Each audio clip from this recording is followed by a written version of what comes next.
Аллах не примет ни одного деяния без этого. Это тот accept, та галочка окей, которая должна быть. Если человек, находясь в состоянии трезвого ума, шайтан овладел им и использовал его в своих целях, то что можно подумать об этом человеке, когда он... На самом деле Аллах дарует хидаю не потому, что мы красавчики, мы это заслужили. Нет. То ты скажешь о мужчине, который выступил на войну, желая заработать на этом, получить трофеи и получить славу. На что пророк саллаллаху алейхи ва саллям сказал, а начало еще оккупация Крыма, 2014 год. Как мы были стойкими, когда началось полномасштабное вторжение 24 февраля этого года, и скоро будет уже год, до полного освобождения Крыма, а потом еще, иншаллах, Кавказ. И в этот момент шайтан, сатана, иблис полностью наседает на него и собирает полностью всю свою силу и кидает на этого человека, чтобы он...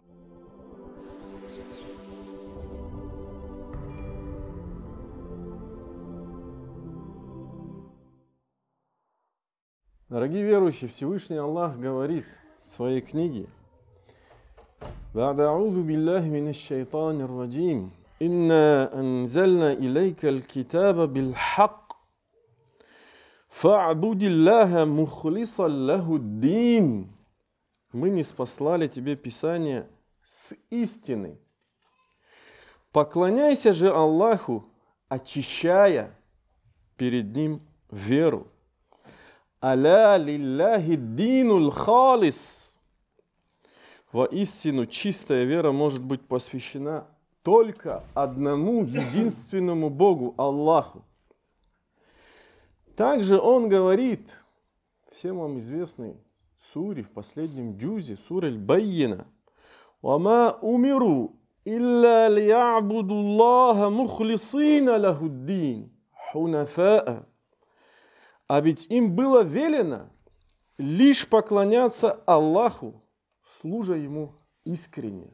В первых случаях перевели как очищая, во втором случае как искренне. Ихляс переводят по-разному. Очищение веры, искренность. Но об этом чуть позже. Как ханифы, то есть единобожники, совершать намаз и выплачивать закат – это правая вера. Все мы, безусловно, в принципе, знаем важность очищения веры, важность ихляса в религии, в исламе, без которой ни одно дело не будет принято. Ни одно дело Всевышний Аллах не принимает без ихляса. Это известный случай, да, если мы берем сиру пророка, саллаллаху алейхи ва саллям, мы привели аяты, теперь хадисы, сунну пророка, саллаллаху алейхи ва саллям. Джаа раджулюн иля наби. Некий мужчина пришел к пророку, саллаллаху алейхи ва саллям. Факаль, и сказал: араайта. Этот хадис мы уже приводили на предыдущих хутбах, проповедях. Он касательно джихада. И как актуальна эта тема сегодня, когда Россия развязала эту дикую войну против нас. Раджулюн газа яльтамисуль аджра ва зикр. О посланник Аллаха, что ты скажешь о мужчине, который выступил на войну, желая заработать на этом, то есть получить трофеи и так далее, так раньше это было, вот зикр, и получить славу, то есть чтобы о нем говорили и тому подобное. Маляху, чего он удостоится? На что пророк саллаллаху алейхи ва саллям сказал: ля шей аляху, он ничего не получит. Ля шей аляху, фа'аада. И он повторил посланнику Аллаха трижды. А потом сказал: «Инна Аллаха ла якбалу миналь амали».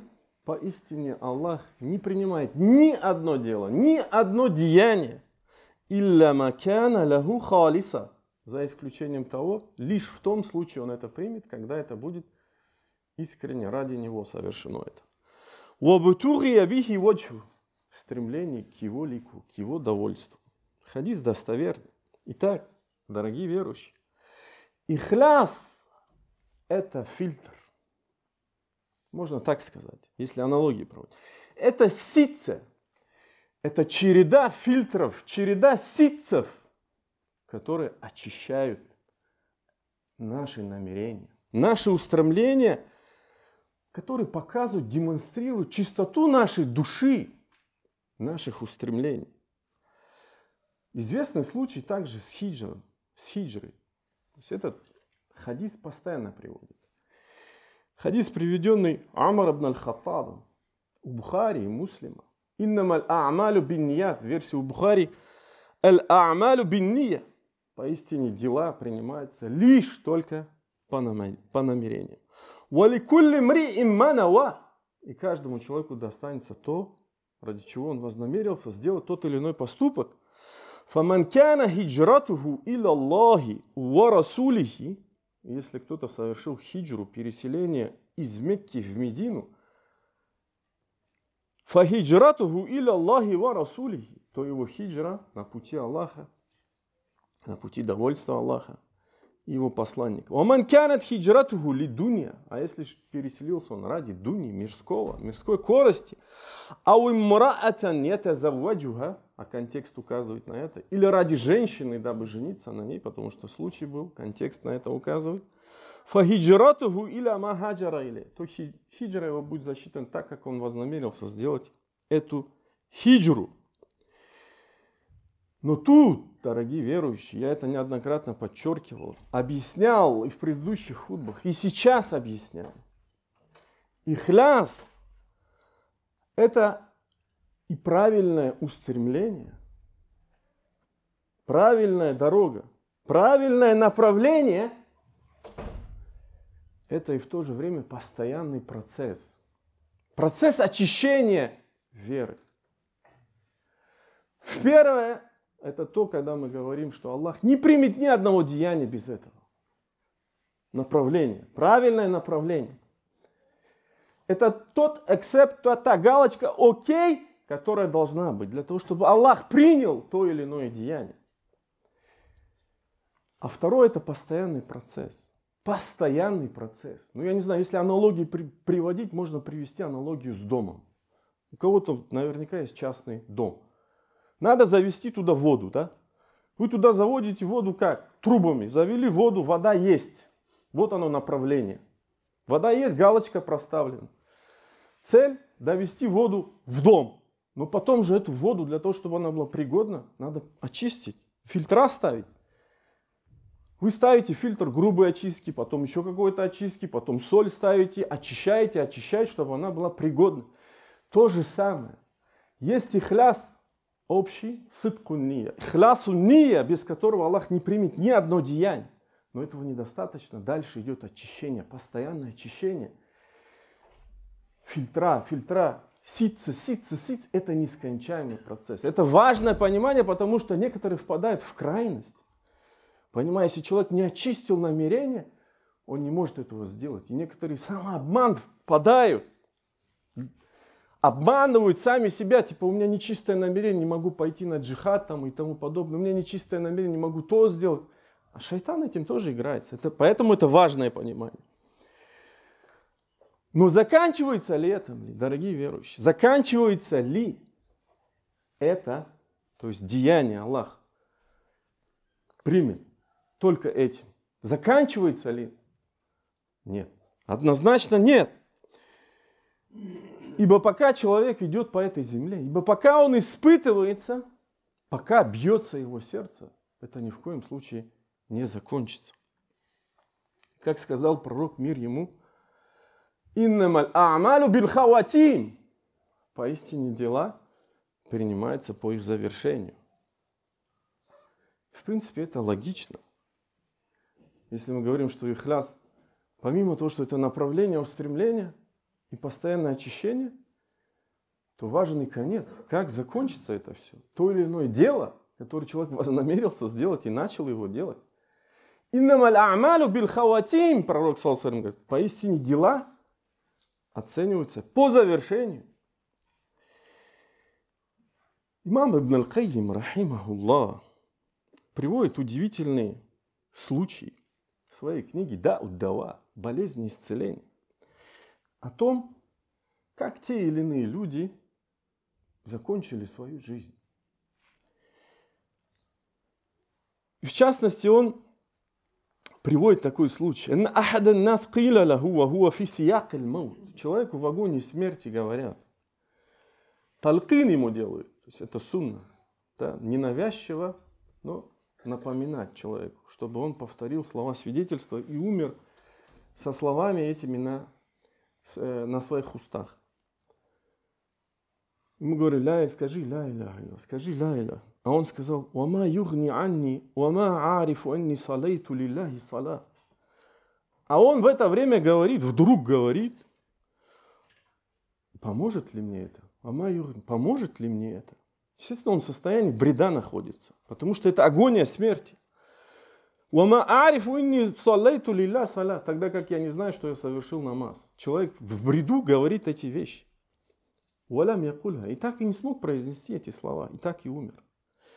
Также он упоминает, имам Ибн аль-Кайим, ан ба'д ат-туджар, от некоторых торговцев, анна таджиран ихтадара, некий торговец на состоянии агонии смерти находится, фаджа'алу юлаккинунаху, и начали ему произносить талкин, то же самое, ля иляха илля, ля иляха. Ва хуа якуль, а он в это время говорит: хадихи кит'атун рахиса. Этот кусок, этот товар, он дешевый. То есть он в состоянии бреду начинает говорить то, что больше его, по сути, касается души. То, что его душа к чему привязана. Понимаете, да? Вахада муштарин джаид. Не, это хороший покупатель. Хотя он находится в агонии смерти. И он так и умер, не сказав эти слова. И он приводит другие случаи. Много этих случаев. Можете открыть, она доступна в переводе, эта книга. Также имам Ибн Раджаб, рахимахуллах, приводит такой случай. Ан Абдил Азиз ибн Аби Руат аннаху кал: хадарту раджулян. От такого-то передано: я посетил человека. Айндаль маут, в агонии смерти. Юлаккану ля иляха илляллах. Ему тоже говорят талкин: скажи ля иляха илляллах. А он в конце говорит, в общем, он не смог произнести эти слова в конце. Фасаальту анху.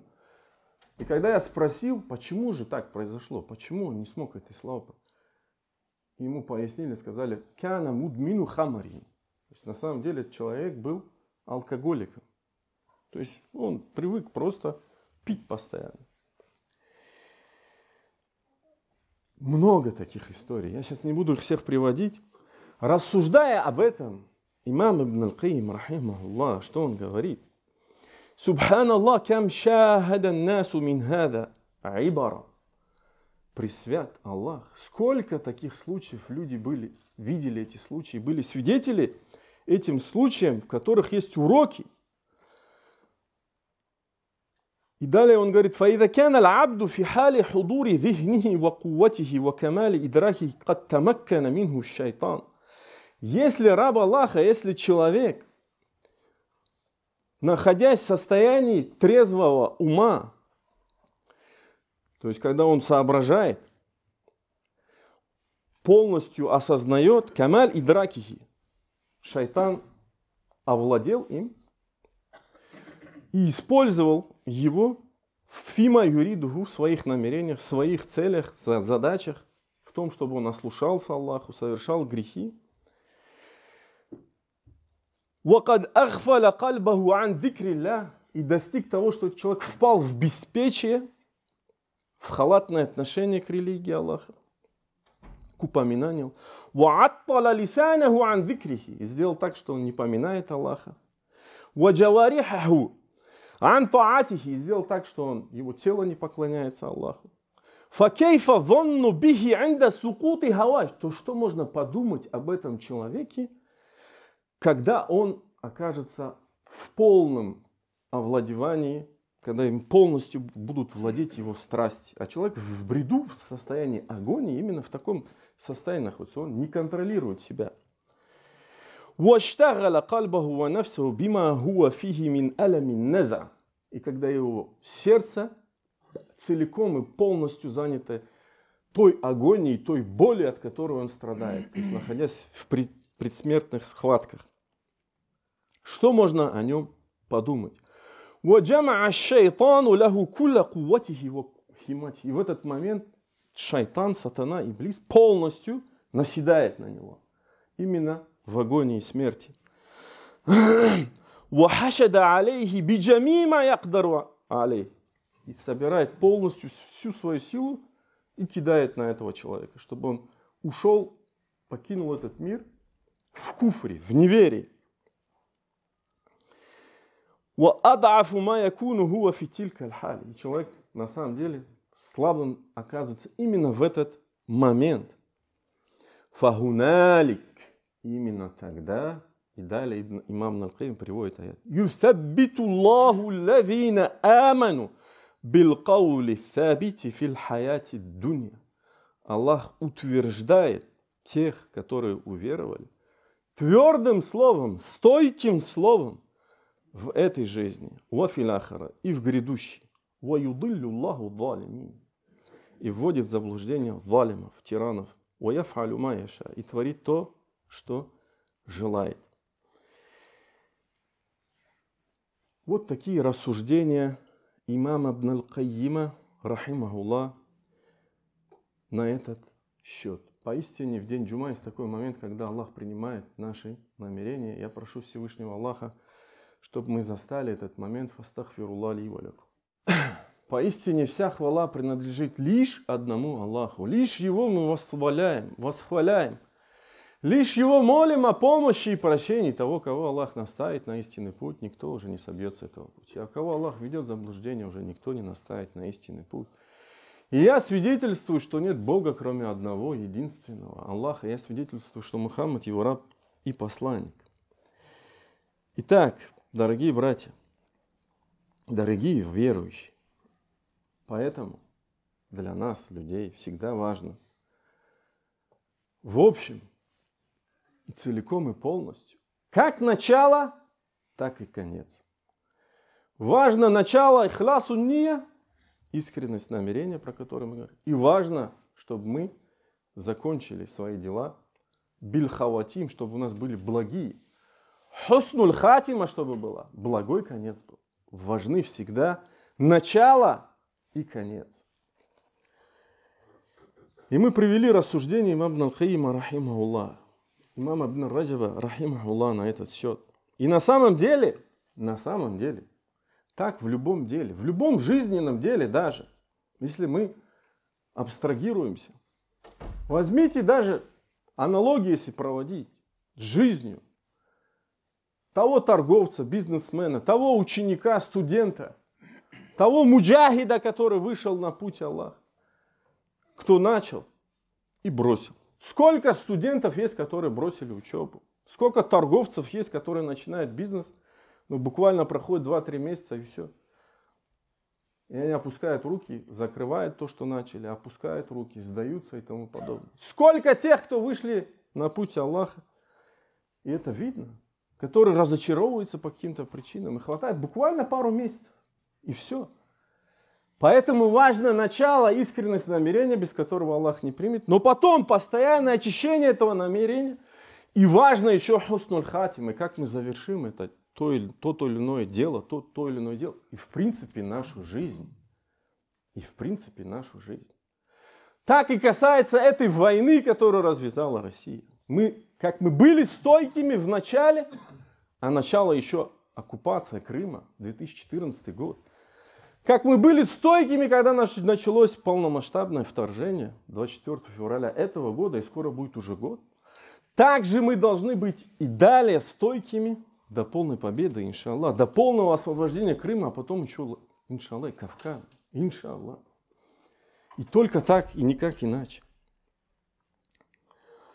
И рассуждая на эту тему, рассуждая на тему ихляса ния, на искренность намерения, рассуждая на тему, что Аллах принимает по завершению дела, мы глубже понимаем на самом деле хадисы, в частности, который передан от Ибн Мас'уда, радийаллаху анху, когда он сказал, что посланник Аллаха сказал, саллаллаху алейхи вассалям, сказал, «Инна ахадакум», поистине каждый из вас, «ла я'малу би'амали ахли аль-джанна», может делать поступки обладателей рая, «хатта ма якуна байнаху ва байнаха илля зира», до такой степени, что между ними и раем останется всего лишь локоть.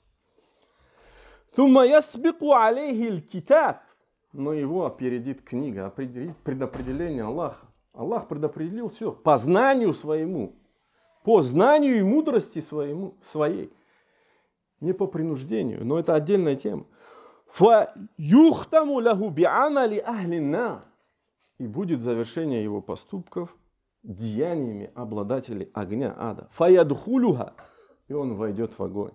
وَإِنَّ أَحَدَكُمْ. Поистине каждый из вас, любой из вас, لَا يَعْمَلُ بِعَمَلِ أَهْلِ النَّارِ. Может поступать поступками обладателей ада. حَتَّى مَا يَكُونُ بَيْنَهُ وَبَيْنَهَا إِلَّا ذِرَاعٌ. До тех пор, пока не будет между адом и ним останется локоть. То есть он уже приблизился к своему аджалю, к своей смерти. ثُمَّ يَسْبِقُ عَلَيْهِ الْكِتَابِ. Ну, опередит его книга, предопределение Аллаха. فَيُخْتَمُ لَهُ بِعَمَلِ أَهْلِ الْجَنَّةِ. И будет завершены его дела деяниями обладатель рая. فَيَدْخُلُهَا. И он войдет в рай. И пусть Аллах дарует нам хуснуль хатима, благой конец. Аминь. Рассуждая на эту тему, мы лучше осознаем, почему пророк, саллаллаху алейхи вассалям, чаще всего молил Всевышнего Аллаха о том, чтобы он утвердил его стопы на пути следования его религии. Как это приводится в многократных хадисах, о том, что он часто говорил о переворачивающей сердца. «Я мукаллибаль кулуб, саббит кальби аля диник». Утверди мое сердце на пути следования тебе. И я спросил его, этот хадис передает Анас: «О посланник Аллаха, мы уверовали в тебя и в том, с чем ты явился. Неужели ты боишься за нас?»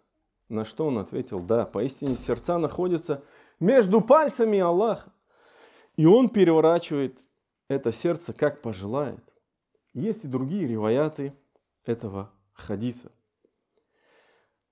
Дорогие братья, чтобы завершить наши деяния и иметь благой конец, чтобы не сбиться с правильного пути, необходимо всегда благодарить Всевышнего за милость веры, за милость ислама, за милость имана, за ту милость, которую Он нам даровал, и чтобы Он нас утвердил на этом пути. И как когда-то спросили одного из шейхов: «О шейх, почему Аллах делает так, что человек сбивается с пути?»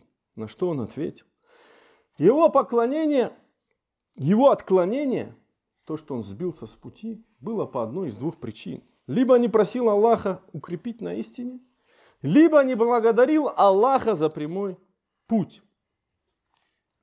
Поэтому мы должны всегда просить Всевышнего о том, чтобы Он нас утвердил на этом пути. Мы в суре Фатиха, которую читаем сколько раз, посчитайте сами в день. Что мы говорим? «Ихди нас сират аль-мустаким». «Ихди нас, о Аллах, поведи нас прямым путем». И на самом деле Аллах дарует хидаю не потому, что мы красавчики, мы это заслужили, нет. Потому что Он счел нас достойными. Это Его милость по отношению к нам. Мы должны это ценить и понимать. И Он может лишить. Мы не должны обольщаться своим поклонением, своим усердием, тем, что мы сделали и тому подобное. И обратите внимание на этот аят. Аят, обращенный к посланнику Аллаха в этом контексте, в контексте этого размышления.